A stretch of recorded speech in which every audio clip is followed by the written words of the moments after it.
Thank you very much, Senator Boozman. Senator Klobuchar. Well, thank you. Thank you very much, Senator Stabenow, for this really important hearing. And I want to start out with a topic that's come up a few times, and that is wildfires we're seeing all across our country. We are seeing them in a big way in Minnesota.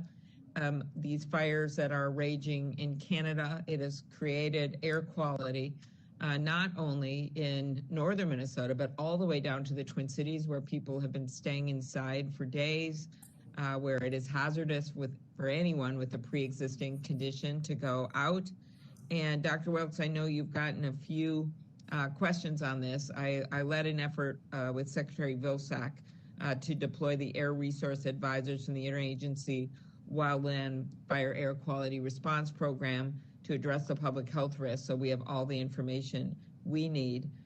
Could you talk about how you will work with me and my colleague, Senator Smith, to ensure that we have the resources and staffing in place to assess and communicate the risks posed by the fire? We obviously have the underlying causes of the fire and how we can reduce this, but there's also letting people know what the risk is.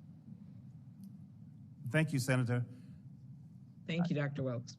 As I said earlier, I believe that in collaboration, and I think we have to get out there and actually talk to the folks that's being impacted, by these fires. We can talk about the wildfires. We can talk about how we're going to suppress them and put them out. But I think people need to know what are the risks. And I know that it seems as though people are willing and ready to get engaged with resolving this issue. This is such a big issue for everyone now. So I don't know how it's been in the past, but I do know that people really want to get engaged and they want to try to help resolve those issues. So that would mean that they will need to have communication, honest, open communication, and letting folks know what are the consequences of those action or inaction. So the question is that, yes, I will be willing to work with you to make sure we get those words out there and the community at large know some of the risks that's associated with it. All right. And we have over half of our counties right now are at some kind of risk for the fires.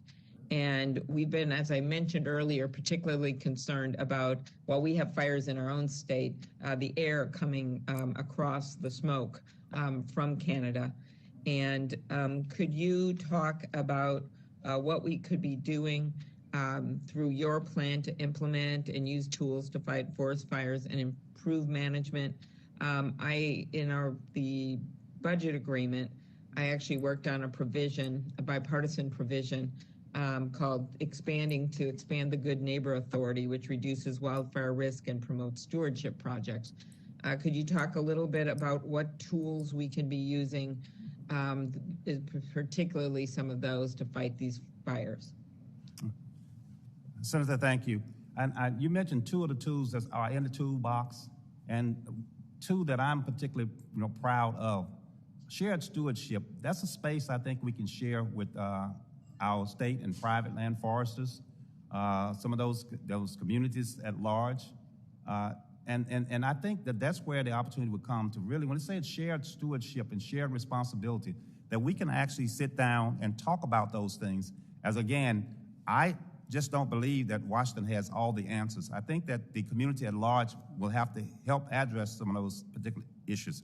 And talking about the Good Neighbor Authority, that's very, very important because in my part of the country, those producers, those landowners, they stand at the fence post and they talk to each other about how can they reduce or actually have an impact on whatever the cause is. And I think if we were to really implement it and exercise and communicate that could go a long way as far as trying to help resolve those issues, because they can help us with those answers. Mm-hmm. And we have the researchers and the folks that's actually in the Forest Service that's there. If confirmed, I will actually make sure that I make that a priority, that we communicate with those local communities to find out what's going on. Okay, very good. Last question. How do you view the role of advanced biofuels, very important in the Midwest, and bio-based products made from forest residues as part of the broader goal of meeting our emissions reductions when it comes to climate change? On that particular question, thank you, Senator. But what I would say is that the forest does, they sequester carbon. That's just what trees does. That's the work they do, as Senator Wick stated. But at the same time, there's some best management practice that we really need to look at and see how we can address some of those concerns. It may be from the standpoint of doing some thinning. We go there, we do prescribed fire. We can do some of those things to try to make sure we mitigate some of the actual things that take place there. And I think that we can do some things to try to help with drought.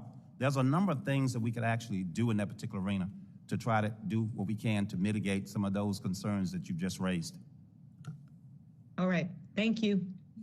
Thank you very much.